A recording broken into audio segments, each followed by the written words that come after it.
Okey, Alhamdulillah. Assalamualaikum Zamir. Sihat ke? Alhamdulillah. Alhamdulillah. Waidah, okey. Okey, insyaAllah. Alhamdulillah. Jadi insya-Allah kita berkati sesi kita dengan Ummul Kitab Al-Fatihah. A'udzubillahi minasyaitanir rajim.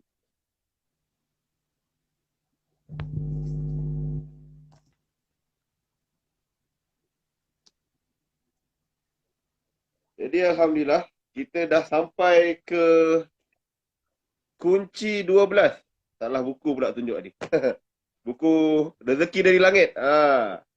Aura positif. Jadi Puan Ida, kita nak mulakan kita punya sesi malam ni. Kita nak tahu macam selalulah. Kenapa sebagai mukadimah Puan Ida masukkan bab aura positif ni dalam buku Kunci dari Langit. Bismillah. Rezeki dari Langit. Silap cakap. Okey. Bismillahirrahmanirrahim. Assalamualaikum warahmatullahi wabarakatuh. Pada Kak Amir, pada sahabat-sahabat yang meluangkan masa pada malam ni, alhamdulillah bertemu lagi kita untuk bercerita tentang kunci yang ke-12 iaitu aura positif dalam buku Rezeki dari Langit. Okey, kenapa saya masukkan tajuk aura positif ni? Okey, kita biasa kan dengar perkataan istilah aura positif. Sebenarnya aura positif ni salah satu kunci untuk kita menjemput rezeki, dari langit. Okey, macam mana kisahnya tu? Macam mana perkaitannya tu? Okey, perasan tak bila kita diuji dengan kemampuan kita untuk rasa aura positif. Bila kita diuji dengan sesuatu yang kita tak suka kan. Kita nak macam ni tapi Allah dah tentukan macam ni. Kita nak A tapi Allah bagi B. Ada je benda yang tak sesuai dengan kehendak kita, tak sesuai dengan kemahuan kita kan. Jadi di situ kita diuji. Kita ni bersifat aura positif atau sebaliknya. Okey, dalam permulaan kisah yang saya ceritakan dalam buku Rezeki dari Langit ni, saya cerita tentang seorang penulis buku kan, seorang penulis buku barat lah. Dia sebenarnya seorang pekerja yang cemerlang, mendapat iktirafan daripada pejabat dia kan. Tetapi tiba-tiba dia tak sangka satu hari tu mungkin kegawatan ekonomi di negara tersebut dia dipecat kan. Dia tidak diperlukan lagi di office. Jadi dia rasa tersentak. Agak-agak kalau kita lah diuji keadaan macam tu, dalam keadaan kita dah mendapat berada di zon selesa, kerja yang bagus, income yang bagus, jawatan yang bagus apa semua kan. Tak sangka kan tiba-tiba nama kita pula naik untuk dibuang daripada kerja. Kita tengok sajalah dalam keadaan pandemik sekarang ni. Ramai yang dibuang kerja kan, ramai yang tiba-tiba menganggur, tiba-tiba kerja yang bagus, akhirnya duduk kat rumah ataupun belajar berniaga daripada rumah. Jadi penulis buku daripada barat ni yang bernama Candace Seymour ni, dia rasa tersentak. Bila dia rasa tersentak, dia rasalah dunia dia kan. Kemudian dia perasan dan satu harilah Tuhan menjentik hati dia bahawa sentiasa ada pertolongan daripada Tuhan kan, maksudnya daripada Allah lah. Dan akhirnya dia sedar bahawa hidup ini belum berakhir lagi, belum berakhir. Dan akhirnya dia membuka komputer dia dan memulakan penulisan. Dan memang sehingga ke hari ini dia, kalau tak salah saya lah, sebab buku ni memang buku famous kan, siapa tak kenal dengan buku Chicken Soup for the Soul ni kan. Buku tu memang famous, sampai ke Malaysia pun dia alih bahasa. Jadi memang dia seorang penulis buku. Akhirnya dia memang menulis buku dan memang hidupnya tak berakhir begitu sahajalah selepas dia dibuang kerja. Jadi di situ kita dapat tengoklah macam mana dia bangkit dengan aura positif dia bahawa hidup dia belum berakhir. Jadi dia memulakan kehidupan baru dia dengan memulakan penulisan. Jadi begitu juga dengan kita. Apabila kita diuji dengan sesuatu yang kita tak suka kan, memang kita akan rasa sentiasa macam positif lawannya negatif kan. Jadi kita akan rasa negatif. Tapi sebenarnya negatif tu kita boleh basmi dia, kita boleh membasmi sikap negatif tu dengan menyerlahkan rasa aura positif daripada diri kita. Itulah yang saya alami. Jadi daripada kisah penulis barat tadi, saya adaptasi dalam kehidupan saya dan saya memulakan kehidupan saya dengan menulis buku juga menulis di media sosial, dan memang alhamdulillah sebenarnya hidup kita tak berakhir selepas itu pun. Kita masih hidup sehingga hari ini kan. Jadi begitu betapa pentingnya aura positif itu memberi kita semangat untuk terus, macam kunci sebelah kita cerita pasal tekun bertindak kan.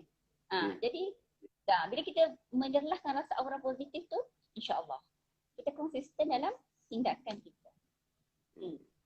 Okey Puan. Gitulah. Okey Puan.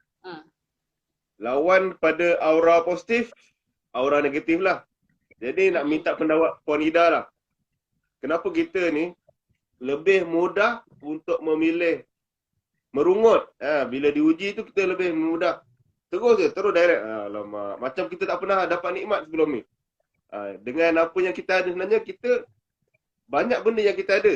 Macam tadilah. Kalau kita tak tekun bertindak, tak fikir yang kita ni ada bakat menulis, kita tak kembangkan. Tapi bila diuji, benda pertama kita akan merungut. Jadi pendapat Puan Ida lah, kenapa secara normal ni orang kebanyakan macam tu. Manusia biasalah macam tu. Kenapa kita memilih untuk negatif dulu baru nak ke positif? Okey, bismillahirrahmanirrahim. Memang tak dinafikan. Bila apa pun yang berlaku, negatif dulu yang muncul kan. Pelik kan, kenapa ya? Tetapi sebenarnya dalam Al-Quran tu Allah dah sebut dah. Allah dah tahu dah sifat manusia ni. Manusia ni selalu resah gelisah. Selalu resah gelisah apabila diuji. Jadi memang tak mustahil lah. Yang keluar dulu adalah aura negatif daripada diri kita. Sebab kerana satu, manusia ni sukakan benda yang instant. Kan? Benda yang nak cepat je kan. Bila kita rasa macam kita diuji tu, amarah tu dah naik dah.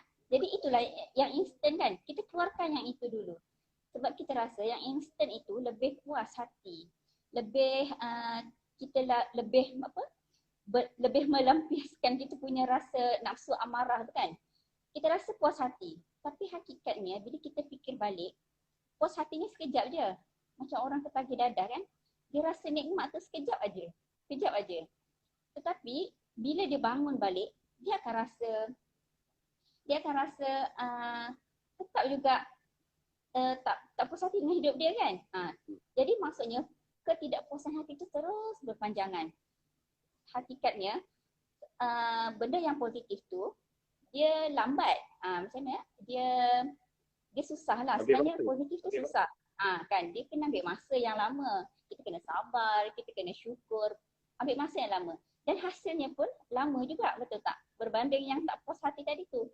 Bila kita rasa kita tak puas hati, kita terus meletuskan rasa tak puas hati tu, kita rasa puas. Sebenarnya lepas tu lagi sakit hati, lagi rasa nak marah, betul tak? Itulah sifat manusia, terlalu sukakan yang instant. Tapi sebenarnya yang instant tu lah sebenarnya tak baik. Macam kita minum benda ataupun kita makan benda-benda yang fast food ke kan. Bila kita makan terlalu kerap, bila kita minum yang terlalu kerap, dia akan menjadi barah sakit dalam hidup kita. Kan? Yang kesakitan kan, penyakit apa semua datang. Begitu jugalah. Jadi kita kena mencari tips-tips yang sepatutnya untuk kita get rid the negative vibes tu. Okey Puan, dalam uji kali ni saya tertarik bila Puan ada kongsikan tip untuk mood bahagia. Ada pada permulaan hari. Jadi nak minta Puan kongsikanlah kalau boleh. Kongsikan malam ni tip untuk dapat mood bahagia tu macam mana nak buat. Bismillah Puan. Okey, bismillahirrahmanirrahim. Tip bahagia kan? Okey. Setuju tak bila saya katakan kita boleh mencetuskan mood bahagia ni bermula daripada awal pagi. Seawal pagi. Setuju kan? Kacang. Kita pernah tak dengar ada kawan-kawan kita join kelab 4 pagi, kelab 5 pagi, ada kan? Kan? Ada. Sebenarnya sebagai seorang Muslim, kelab 4 dan 5 pagi tu adalah apa? bangun tahajud, betul tak? Bangun tahajud kan.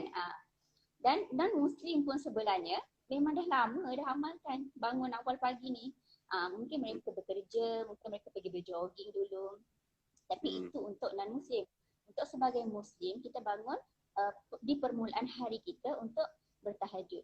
Atau mungkin beberapa minit sebelum subuh pun, selain kita bertahajud, kita boleh bersolat subuh awal kan. Bagi yang para lelaki bolehlah pergi ke masjid. Okay. Perasan tak bila kita mulakan hari kita di awal-awal pagi tu, kita menyembah Tuhan kita, menyembah Allah kan, menyembah Allah, dan kita mulakan hidup kita dengan solat, zikir dan doa, dan dalam masa yang sama kita bermuhasabah diri, kita mencetuskan positive vibes tadi, aura positif tadi. Kita rasa kita mahu menjadi seorang hamba yang bersyukur kan. Jadi salah satu kunci yang telah kita bincangkan sebelum ni adalah syukur. Jadi apabila kita masukkan rasa kesyukuran kita di permulaan hari itu, kita rasa macam semuanya rasa cukup, semuanya rasa okey kan, semuanya rasa berjalan lancar. Walaupun tak lancar, adalah mungkin traffic light tak merah ke kan, ataupun tiba-tiba anak bangun pagi mengamuk ke kan. Bukannya tak boleh kita rasa negative vibe tu, bukannya tak boleh, tetapi macam mana kita dapat kawal selepas tu. Kita rasa tenang je lah, kita boleh settle lah benda tu, handle kan, kita boleh handle dengan baik lah. Bukan semestinya kita tak boleh bersedih, tak boleh bersifat negatif, bukan tak boleh. Tapi cara kita handle tu yang penting. Jadi apabila kita memulakan pagi hari kita tu dengan mood yang positif, perasan tak kita rasa bahagia kan? Bila kita tenang, kita rasa bahagia lah. Betul kan? Jadi selepas tu, apa dia Tuan Amir? Rasa berguna lah dapat mulakan hari dengan baik. Betul? Setuju? Jadi kita dapat, selain tu, kita boleh menyantuni orang-orang di sekeliling kita dalam rumah tu, macam ibu ayah kita ataupun anak suami kita kan. Kita breakfast sama-sama, makan makanan yang berkhasiat. Bila kita nak keluar rumah pun, kita nampak jiran kita kan, jiran kita nak pergi kerja, kita dengan senang hatinya bagi salam, senyum dan iringilah dengan doa supaya dia pun selamat sampai. Kemudian selain tu, kita boleh berinteraksi dengan alam. Macam kita ke pokok yang kita tanam tu kan, kita siram dulu sebelum pergi kerja, nampak kucing lalu lalang dekat depan rumah kita, kita bagi makan. Jadi bila sampai ke office, kita jumpa office mate kita beli nasi lemak lebih, kita bagilah, kita jamu dia orang kan. Jadi benda-benda yang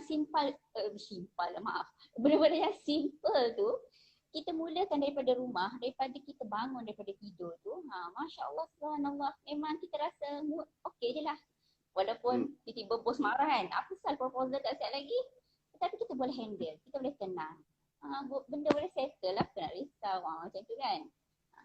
Itu pentingnya kita mencetuskan mood bahagia di awal pagi. InsyaAllah. Kita pengalaman sendirilah, kalau bangun pagi dapat solat awal tu, lagi-lagi dapat jemaah tu memang rasa jadi hamba yang berguna lah. Tapi kalau solat pun lambat, mood semua lagi tu. Itu sahaja, tak tahu orang lain. Tapi bila puan cakap, rasa kita yang Muslim pun merasa benda yang sama lah. Cuma bagi saya, kalau tak rasa macam tu, something is wrong lah dengan kita punya. Rasa walaupun tak contoh, na'udzubillah lah, benda tu, itu bahayalah. Itu ada istilah lain, boleh rujuk pada ustaz, istidraj penjagaan. Tak jaga tapi itu bahayalah. Jadi Puan Ida, kita punya penutup simpulan kunci malam ni, bismillah. Okey, penutup kita untuk kunci yang ke-12 iaitu aura positif. Saya menyerulah diri saya, Tuan Amir dan semua, kita mulakan aura positif kita bermula seawal pagi hari. Selain macam Tuan Amir kata dapat bersolat di awal pagi tu, rasa macam dapat memetik permata, belian dan permata tu kan. Di samping kita boleh amalkan zikir-zikir yang Nabi SAW anjurkan. Ada beberapa zikir kan yang Nabi anjurkan kita amalkan. Bila kita amalkan selepas solat ataupun dalam perjalanan kita ke office ke atau sebagai suri rumah, buat kerja di rumah tu, sambil baca zikir tu di awal pagi, insya-Allah mood tu lagi membuat-buat lah. InsyaAllah. Macam tu.